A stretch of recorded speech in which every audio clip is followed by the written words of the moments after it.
It was the first field rush for Colorado since the Baylor game on September 21st, 2024.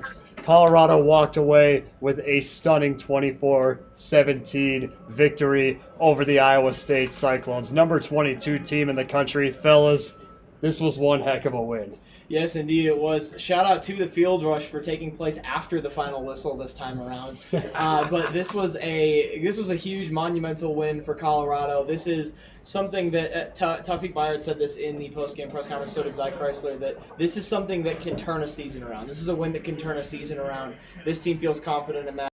Top 25 win. First top 25 win since TCU, the first game of the Coach Prime era. So that's a huge win for them. Yeah, and I'm not the only one who's always said this, but man, CU is a field that's made to be rushed. There's literally a ramp that leads Student section. No better field to be rushed than Folsom here. here. But But yeah, yeah, you you said said it. it. I mean, I can't even add anything. It was such a good game, a game that really does can turn a season around. Yeah, absolutely. And Coach Prime, he said, quote, "I love it." That was his thought on Colorado fans rushing the field. He found out that we'll probably get fined 50K. Yeah, in the presser. he was a little shocked. Yeah. And honestly, I am too. Yeah. It's a big fine for some fans rushing the field. Absolutely, man. But he's like, "Good Lord, that's crazy." And I agree with you, Colby, on your thoughts on that. But this is the first home top 25 upset since 2019. They lost to Georgia Tech coming into the season, and of course BYU 2 weeks ago here at Folsom. And it was really amazing to see that a top 25 team came into Folsom Field and Colorado was able to capitalize and walk away with a W. But and they were finally able to, at least for the most part, play two halves, fellas. Do you think this is going to continue for the rest of the season? I think that it has to. This is a team that they got 4 losses. You can't have any more than 6 if you want to make a bowl game, and I think Colorado still has that type of aspiration for themselves. So I think that they are going to need to put together this type of consistency. They're going to need to take very careful note of what went right in this game and how to replicate it. Now you're not just looking at, we talked in the pregame of how can they replicate what Cincinnati did to beat this team. Now they're just looking at what can they replicate of themselves going forward, and that's much easier to do. Yeah, and I think for this whole season, it's kind of more been something that's like it's some pieces are there every week, but not every piece is there every week. And so then this felt like a game where they finally put enough of the pieces together to at least get most of the puzzle. There were still some mistakes that need to be fixed, some things that need to be rounded up, if you will. But man, definitely something in the right direction.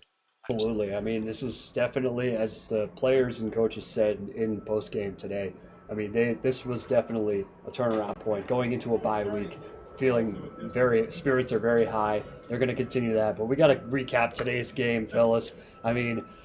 CU 4 scoring drives, 3 touchdowns, 2 field goals. Iowa State 2 touchdowns and 1 field goal. But Colorado did not allow a single sack, but they didn't force a single sack either. And Zylan Chrysler, he touched on this in the presser as well. What were y'all's key takeaways from that?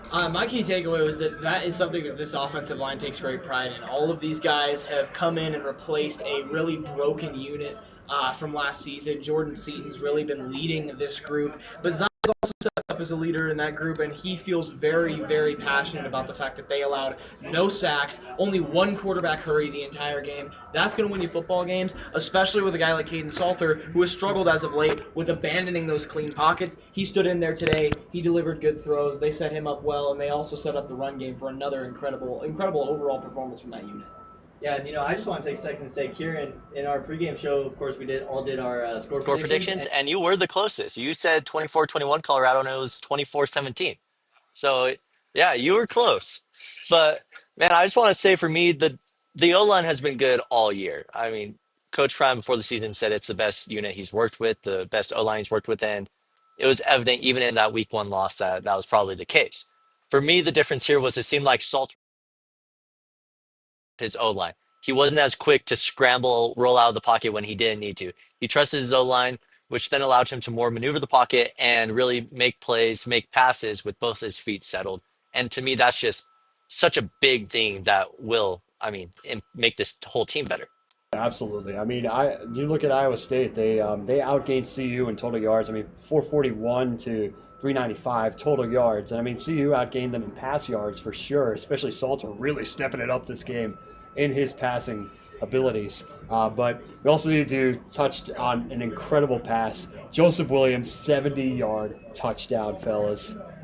Yeah, I think that this is a wide receiver group in general that can take the top off of a defense. They have breakaway speed, and they even mentioned in the press conference that the guys like Joseph Williams and Amari Miller aren't even the speedsters of this offense. It's those young freshmen that we see getting out there. Those are the guys that they would regard as the speedsters of this offense, and they're not even the ones making these 70-yard touchdown receptions. Just an incredible, incredible receiver core, and that was on display today. And I I mean, mean, yeah, yeah, it's it's just just like like that play specifically, right? I mean, that wasn't necessarily the greatest play by Williams. It was almost more of like a mistake by the defense, kind of letting him just drift past them all. But man, even just Salter's ability to recognize, hey, they're leaving this guy wide open, and just this whole offense, this all the wide receivers.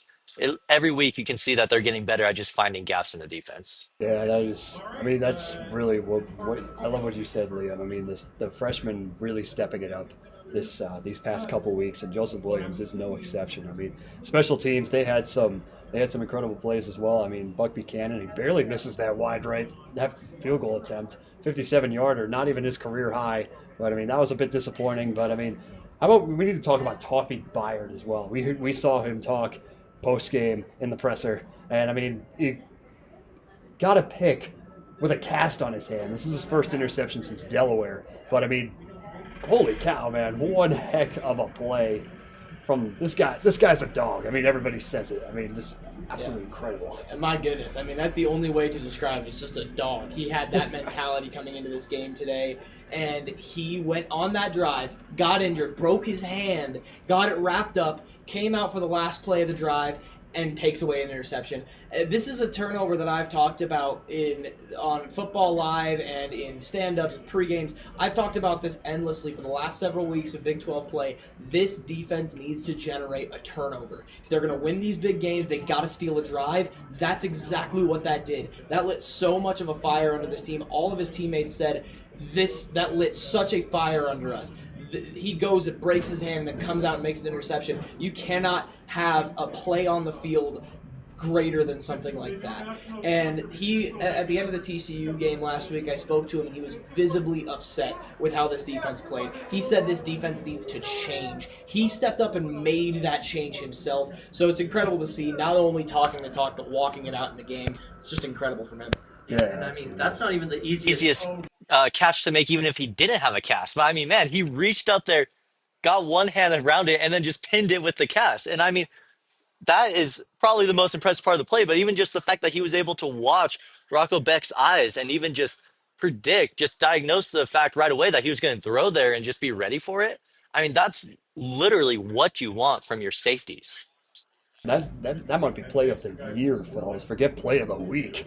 I mean, that's definitely making my list for next week's live show. But I mean, it's gonna be crazy. So I mean, we talked about this pregame too, fellas. But I mean, we all thought this was going to be an offensive game. I mean, and the offense really stepped up. You look at Dallin Hayden. I mean, 12 attempts, 58 yards. He was averaging 4.8. I mean, Joseph Williams, 128 yards, one touchdown on that crazy 70-yard touchdown. Amari Miller, 82, and he had a touchdown as well. And I mean, this offense, man, really stepping up, especially in the absence of the running back Simeon Price and company. I mean, it's just, I'm at a loss for words, fellas. Yeah, this offense is really finding their stride now. I think that comes down to Caden Salter as well and the leadership he expressed in this game through his play. He expressed it through his play. He was getting fired up with the student section after a first down run. He's knowing when to trust his offensive line and stay in that pocket. He's knowing when to leave, and he's knowing when to pick up the extra yards by himself. I think he rallied the troops today. They rallied around him. The cohesion in this offensive unit is not questioned. It really is just the execution, play by play. Are they making the big plays, or are they not? Today they did, and that was the key to victory. And for me, it's being consistent throughout the whole game, right? I mean, they were able to score throughout the whole game. I mean, the touchdowns coming in, one in the first quarter, two in the third quarter, then just a field goal in the fourth. But still, that's still in like both halves, scoring touchdowns and actually doing stuff with the offense, making it last, playing for the whole 4 quarters, not just the first half like we've kind of seen in the past. So even that's just huge. And Liam, you touched on this a second ago on Salter briefly. But a 64% completion rate.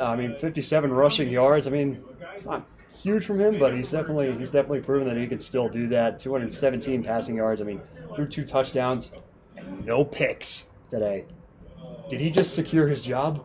Absolutely. I think that was exactly what they needed to see. Iowa State's defense has been great. Their offense has had high capabilities, but it's faltered at times. Their defense has stood strong with, of course, that Cincinnati game being the one exception. But this was a tough unit that he had to go up against. This was a tough game he had to play as his prove-it game. And he went out there and did just that. And, you mentioned this not being anything over the top stat-wise. I think that's exactly what they wanted out of him. This is not a quarterback who is going to go out there and play hero ball and win you the game by himself. And I think he is doing a better job of understanding that and now just making the plays that are there rather than trying to force things, which is what's led to those turnovers. So I loved what I saw from him today. Smart, veteran football. Incredible game by Caden Salter. It's all just about taking care of the ball, and that's what he did today. 64 completion rate, nothing to scoff at. That's good. And man, no picks again. Able to come into this game and throw 0 picks, rarely really even putting it in danger at all.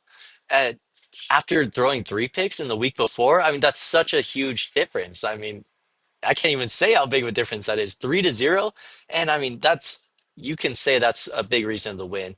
And honestly, he just needs to keep doing that, and everything for him will be all right. As long as he keeps playing the way he did today, I think his job's secure, fellas. I was very impressed by what I saw down there from him today. Big improvement over the last couple of weeks that we've seen from him. But fellas, we're heading into a bye week. We got 2 weeks until our next opponent. The Buffs will be traveling to Salt Lake City to take on the Utes of the University of Utah. In the off time, fellas, really, what are we looking at? I think that this needs to be they need to take this time off and obviously recover. They got a lot of injuries. They need to rest up. But I think that they need to attack this. They need to stay on this momentum. They cannot allow this to falter at all before that game. This is a big win against a big opponent. This is the closest you're going to see this is the closest team that you are going to see to Utah. And I think that Utah brings a great defense. We obviously see like Texas Tech, they did not play well in that game. And they have had moments this season where their defense has faltered a little bit. But I think that Colorado isn't that type of team that's going to step up and gash that defense. This needs to be another gritty win. It's on the road as well. That's a tough environment. I think that overall, Colorado needs to build on this momentum. They need to remember, as I said earlier, what they did in preparation, what they did to beat this team, and they need to be able to replicate it. Well, it's the Rumble in the Rockies, and if there's anything a rivalry game is, it's unpredictable. However, I think you really kind of hit it on the head there. And Utah, to me, really the problem with them for CU is their defense. So even if they can just kind of slowly chip away at that defense, and then, all season, their offense, if you would agree, has been not consistent. Not consistent really at all. And so I think there is a lot of hope for the CU team to really carry this and heal up. That's going to be big. Of course, Taylor and Price, their 2 running backs, still injured. Hopefully they'll be back for Utah, and that'll help a lot. And then I'm expecting a defensive game in a couple of weeks. But yeah, definitely one CU can win. It'll be interesting to see what happens with the Arizona State game. That's going to tell a lot about Utah. I think that if Utah is coming off a win in that Arizona State game, that's going to give them momentum moving forward as well. Mm-hmm. Yeah, absolutely. That'll be coming to you folks later today on ESPN, according to the Utes website. But in the following week, you got to keep in mind. The Utes don't have a bye week. They're going to be taking on number 18 BYU next weekend as well. And that's going to be in Provo. So that begs the question. Buffs will be rested, but will Utah be able to capitalize? Because they're still hot. See, that's what you got to be careful of, because now you've got a Utah team that's getting tested this week, they're getting tested next week, and then they go play Colorado. Exactly. They're back home, they play Colorado, and that is a that's something that you got to be careful of if you are the Buffaloes. That you are taking this week off. You don't play anybody this week. You're hitting your own guys. You cannot take this week as too much of a rest. Obviously, it's good to rest and recover physically, but in terms of this team's work ethic and the expectation of this team in practice this week, it cannot falter at all. It cannot decrease at all. It needs to be the same level of intensity, and they need to be prepping for this game like they're prepping for a game tomorrow, because this is going to be a big turnaround, and obviously Utah seeing those two great opponents beforehand and then going to be facing a team like Colorado. Colorado's got to match up to those teams. Yeah, and we can't really underestimate the impact that the Utah against BYU game will have. Of course, that is a big rivalry game there. And so, if Utah wins that game, they're going to be feeling amazing. They're going to be feeling like they could take on the world, you know what I mean? And that will be dangerous for Colorado. And on the flip side, lose to such a big rival will also hurt them in the same way. So really, I'm just excited to see that game and how that'll affect Utah mentally. And it will definitely, as you said, impact the Colorado game. I mean, fellas, the Buffs have their work cut out for them in the next couple of weeks. I mean, obviously, they're gonna rest this week. They're gonna keep practicing, obviously, but just study Utah, and that's the key. The coaching staff, they need to prep proper film, and so that they can prep accordingly, because they've got 2 weeks to prep and take down this tough Utah Utes team in Salt Lake City. That's going to wrap it up for us from Folsom Field today. Kieran Walker, Liam Howard, Colby Wyatt coming to you from the radio booth, and we will say good night. You heard it here first. So long from Folsom.